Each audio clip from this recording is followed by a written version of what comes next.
नेता श्रद्धेय अशोक गहलोत साहब, हमारे मित्र पुखराज जी पारासर, डॉक्टर समरजीत सिंह जी, रामलाल जी मेघवाल, रतन जी देवासी, राज पुरोहित जी, सिरवी साहब, मंजू जी और सम्मानित मंच भाइयों और बहनों, आपको याद दिलाना चाहूंगा कि अभी उज्जैन में महाकाल का जीर्णोद्वार हुआ था करोड़ों रुपए खर्च करके। ये 3 दिन पहले अंधड़ आया। क्या हुआ उस अंधड़ में? हमारे जिन ऋषियों की प्रतिमाएं करोड़ों रुपए खर्च करके भ्रष्टाचार की भेंट चढ़ गई, जमीन के ऊपर जमीन दोज हो गई। गुजरात के अंदर नदी पर ओवरब्रिज बनाया था, 15 दिन के अंदर ओवरब्रिज धराशायी हो गया। अभी 3 दिन पहले राजस्थान के महामहिम राज्यपाल आबू रोड आए, जो रेलगाड़ी उनको लेकर के आई, 5 घंटे वो रेलगाड़ी लेट चली। 5 घंटे। एक प्रदेश के गवर्नर जिस रेलगाड़ी में यात्रा कर रहे हो, वो रेलगाड़ी 5-5 घंटे लेट चलती हो तो आम आदमी की क्या हालत होगी? कल उड़ीसा के अंदर रेल का एक्सीडेंट हुआ, 2 ट्रेनें टकराई, 230 से ज्यादा लोग मर गए। और आपको जानकर के आश्चर्य होगा कि 2 रेलगाड़ियों के टकराने के बाद तीसरी रेलगाड़ी और आकर के टकरा गई। क्या हिंदुस्तान के रेल मंत्री को इस्तीफा नहीं देना चाहिए?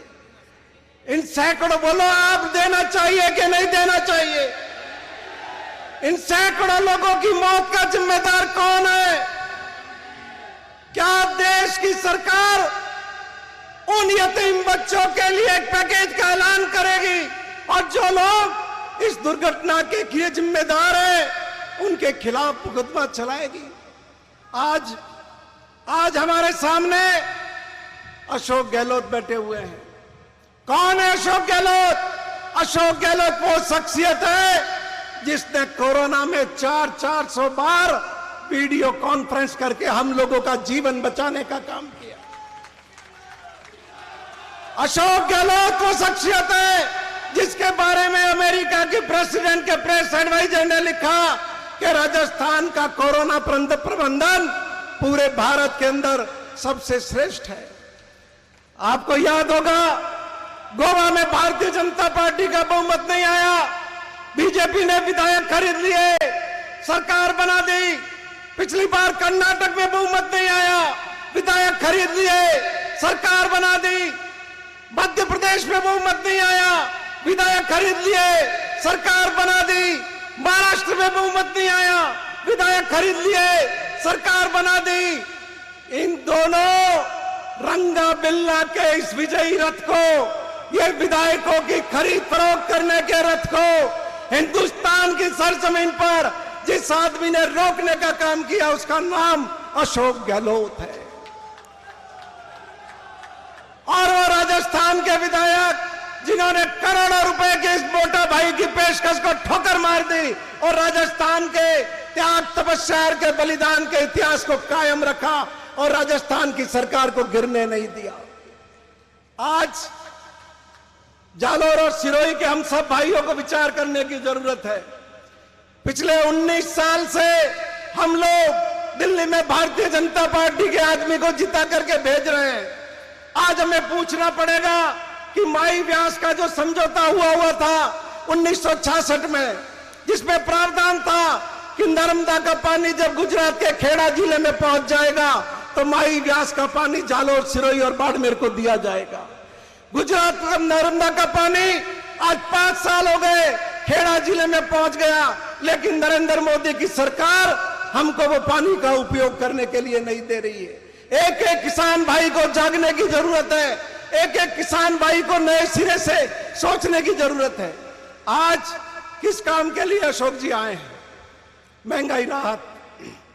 आपको याद दिलाना चाहूंगा, 2008 से 13 में जब ये मुख्यमंत्री थे, पहली बार भारत के अंदर राजस्थान में इन्होंने बुजुर्गों को, विधवा बहनों को और विकलांगों को 500 रुपए की पेंशन देना शुरू किया था 2008 से 13 में।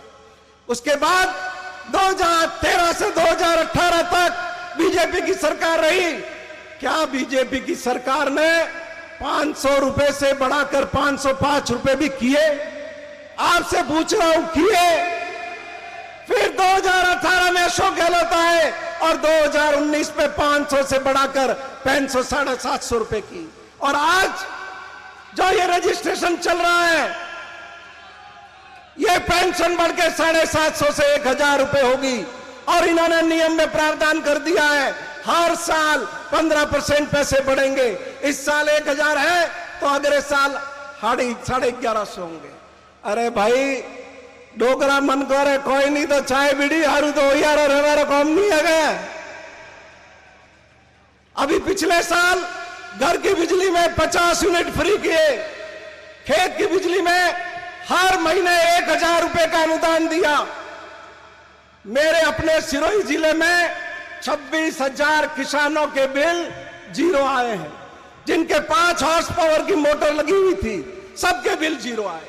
और अब 50 यूनिट से बढ़ाकर इस महीने से 100 यूनिट घर की बिजली फोकट दे रहे हैं, निःशुल्क दे रहे हैं।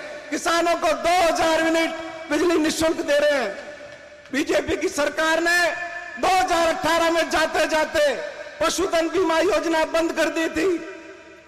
अब वापस इस लंपी में लोग मरे, पहले मरे, पशुपालक को कोई मुआवजा नहीं मिलता था। अब कामधेनु पशु बीमा योजना शुरू कर रहे हैं। आपके 2 पशुओं का बीमा होगा, किसी की मौत हो जाएगी तो 40,000 रुपए एक पशु के पीछे मुआवजा देगा। मैं ज्यादा लंबी बात नहीं कहूंगा, लेकिन आप विचार करना, 75 साल के इतिहास में गरीब आदमी जो सोचता था कि मेरे बच्चे भी अंग्रेजी स्कूल में पढ़े, अफसर बने, ये पहले व्यक्ति है जिन्होंने गरीबों के बच्चों के लिए महात्मा गांधी अंग्रेजी विद्यालय खोले हैं। लोग सरकारी विद्यालय में एडमिशन नहीं लेते थे, आज वो परिस्थितियां उत्पन्न की है कि सरकारी स्कूल में भी एडमिशन के लिए लाइन लगती है। मैं इनके काम बताने जाऊंगा, शाम हो जाएगी। मैंने भारतीय जनता पार्टी की मुख्यमंत्री रही वसुंधरा राजे को चुनौती दे रखी है कि यदि तुमने 5 साल में अच्छा काम किया है और अशोक गहलोत की सरकार ने 4.5 साल में जो अच्छा किया है, जनता के बीच में आमने सामने बैठ जाओ, एक तरफ आप, एक तरफ मैं, जनता के बीच में बताएंगे कि तुमने क्या किया और अशोक गहलोत की सरकार ने क्या किया। आज तक कोई जवाब इन्होंने नहीं दिया है। इस मौके पर आप सबसे यही विनती करता हूं, एकजुट होकर के, संकल्पबद्ध होकर के अशोक गहलोत को फिर से मुख्यमंत्री बनाने के लिए ये जाग इनके हाथ दे, मजबूत करें। बोलो शांतिनाथ जी वीर की।